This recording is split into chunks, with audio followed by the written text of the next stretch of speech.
हाँ आरंभ पिला माने जिला स्तरीय जीव विज्ञान ऑनलाइन क्लास को पुणी थरे स्वागत। तुमे गत क्लास रे जनन विषय रे सम्यक धारणा पाइथिल। आज आमे कोश विभाजन संपर्क रे पढ़िबा। पिला माने कोश विभाजन होची आमर दुई प्रकार रो। गोटे होची सम विभाजन आ गोटे होची अर्ध विभाजन। आज आमर आलोचनार विषय होची सम विभाजन। सम विभाजन कहिले कौन फास्ट हम सेटा बुझिबा। जो विभाजन रे मातृकोश अपत्य कोश सह अनुरूपी होइथाए, अर्थात मातृकोश और अपत्य कोशर गुणसूत्र संख्या समान थाए, तेबे से विभाजन को सम विभाजन कहा जाए। तो मैं कौन कहली, अपत्य कोश और मातृकोशर गुणसूत्र संख्या यदि समान थिबो ताहले से विभाजन को सम विभाजन कहा जाए। सम विभाजन साधारणतः सम विभाजन सौम्य कोशरे घटे। एबे आमे पढ़िबा सम विभाजन केंती हुए। सम विभाजन दुईटी पर्याय रे हुए। गोटे पर्याय होची न्यष्टि विभाजन, न्यष्टिर विभाजन हुए। सेकेंड हैला कोश जीवकर विभाजन। तो ये दुईटी पर्याय मध्यरु न्यष्टि विभाजन गोटे जटिल प्रक्रिया अटे। यह चारोटी अवस्था को नहीं गठित, आद्यावस्था, मध्यावस्था, उत्तरावस्था, अंतिमावस्था। वर्तमान आम चार्ट गोटे को देखा। समस्ते चार्ट को देख। सम विभाजन पर्याय होची दुईटे, न्यष्टि विभाजन, कोश जीवकर विभाजन। न्यष्टि विभाजन चारोटी अवस्था, आद्यावस्था, मध्यावस्था, उत्तरावस्था, अंतिमावस्था। न्यष्टि विभाजन परे कोश जीवकर विभाजन हुए। तो प्रथम अवस्था आमे पढ़िबा आद्यावस्था। चित्र को देख। आद्यावस्था रे कौन कौन होची आमर देख। देख पिले आमे प्रथमे पढ़िबा आद्यावस्था। आद्यावस्थार आरंभ रे देख एटा होची क्रोमाटिन जालिका। आद्यावस्थार आरंभ रे क्रोमाटिन जालिका देखा जाए एवं परे एहा सुस्पष्ट और स्थूल रूप धारण करी गुणसूत्र रूपे दृश्यमान हुए। हैला मन रहा मु कौन कहली, प्रथमे क्रोमाटिन जालिका देखा जाए, आउ कौन कहली परे यह सुस्पष्ट और स्थूल रूप धारण करी गुणसूत्र रूपे दृश्यमान हुए।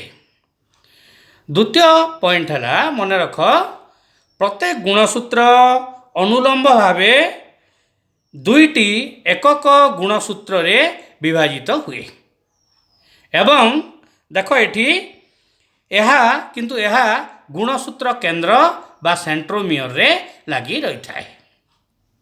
मु कौन कहली द्वितीय पॉइंट मन रहा, गुणसूत्र अनुलंब भावे विभाजित होई दुईटी एकक गुणसूत्र रे परिणत हुए। क्रमे आस्ते आस्ते तुम निन्यष्टि ये देख, निन्यष्टि एठी निन्यष्टि और न्यष्टि झिल्ली अदृश्य हो जाए। तापर देख कोशरे थिबा जो सेंट्रोजम बा केंद्रपिंड सेटा दुई भाग रे विभक्त होई दुई मेरु आड़ को गति करती एवं सेठारे देख ये एस्टर बा तारक गठन करती। आ कोशर दुई मेरु अंचल रे तर्कतंतुर गठन प्रक्रिया आरंभ हुए। तो देख पिले एटा होची प्राणी कोशर चित्र आद्यावस्थार। एटा उद्भिद कोशर। उद्भिद कोशरे सेंट्रोजम नथिबा सत्ते कोश विभाजन स्वाभाविक भावे होइथाए। मन रहा। तापरे मध्यावस्था। मध्यावस्था रे गुणसूत्र गुड़िक कोशर मध्य समतल भाग को चली आसती। देख मझिरे अच्छी आ तर्कतंतु वर्धित होई गुणसूत्र केन्द्र ठारे लगी थाए। मध्यावस्था गला तापरे उत्तरावस्था। देख उत्तरावस्था रे प्रत्येक गुणसूत्र केन्द्र विभाजित हुए। तर्कतंतु संकुचित हेबा फଳରେ गुणसूत्रर प्रत्येक प्रत्येक एकक सूत्र दुई विपरीत मेरु आड़क गति करती एवं कोणाकार और भी रूप धारण करती। मंडल आम कौन कहली उत्तरावस्था रे प्रत्येक गुणसूत्र केन्द्र विभाजित हुए। तर्कतंतु संकुचित हेबा फଳରେ गुणसूत्रर प्रत्येक एकक सूत्र दुई विपरीत मेरु आड़क गति करी कोणाकार बा भी रूप धारण करती। अंतिम अवस्था। अंतिम अवस्था रे गुणसूत्र गुड़िक कोशर दुई मेरु रे जमा हुअंती। प्रत्येक गुणसूत्रर चारिपटे न्यष्टि झिल्ली सृष्टि हुए। आउ गुणसूत्र गुड़िक सूक्ष्म और अस्पष्ट हेबा आरंभ हेबा सह निन्यष्टि मध्य सृष्टि हुए हैला। तो एठी निन्यष्टि और न्यष्टि झिल्ली पुणी थरे देखा जाए एवं गुणसूत्र गुड़िक दुई मेरु रे विभाजित हुअंती। देख एठी न्यष्टि विभाजन एवं न्यष्टि विभाजन सरीगला। न्यष्टि विभाजन पर क्यों पर्याय आरंभ हेब कोश जीवकर विभाजन। न्यष्टि विभाजन पर कोश जीवकर विभाजन हुए। कोश जीवकर विभाजन रे बाँ कोशर मध्य भाग रे गोटे कोश पट्टिका देखा जाए एवं एही कोश पट्टिका माँ कोश को समान दुईटी कोश रे परिणत करे।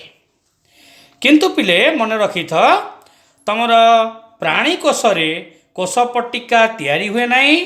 आउ कोश जीवकर संकोचन सूक्ष्मसूत्र साहाय्य रे यह दुईटी अपत्य कोश रे परिणत हुए। देख एठी कौन गोटे मातृकोश रु समविभाजन रे कौन दुईटी अपत्य कोश सृष्टि हुए। तो एबे मु कौन कहली एहीपरि भाव रे आमे कौन पढ़िला समविभाजन दुईटी पर्याय रे हुए। समविभाजन फास्ट न्यष्टि विभाजन हब आद्यावस्था मध्यावस्था उत्तरावस्था अंतिमावस्था तापरे कोश जीवकर विभाजन हब एवं माँ कोशटी समान दुईटी अपत्य कोश रे परिणत हुए हैला। तो एठी पिले मन रखिथिबो माँ कोश रे जदि 20टी गुणसूत्र थिबो ताहाले अपत्य कोश रे मध्य जो दुईटी अपत्य कोश सृष्टि हेबो सेठी मध्य 20टी गुणसूत्र रहिबो। तो समविभाजन रे गोटे मातृकोश रु दुईटी अपत्य कोश सृष्टि हुए एवं अपत्य कोश और मातृकोशर गुणसूत्र संख्या समान थाए। रोची नेक्स्ट क्लास रे अर्ध विभाजन पढ़िबा।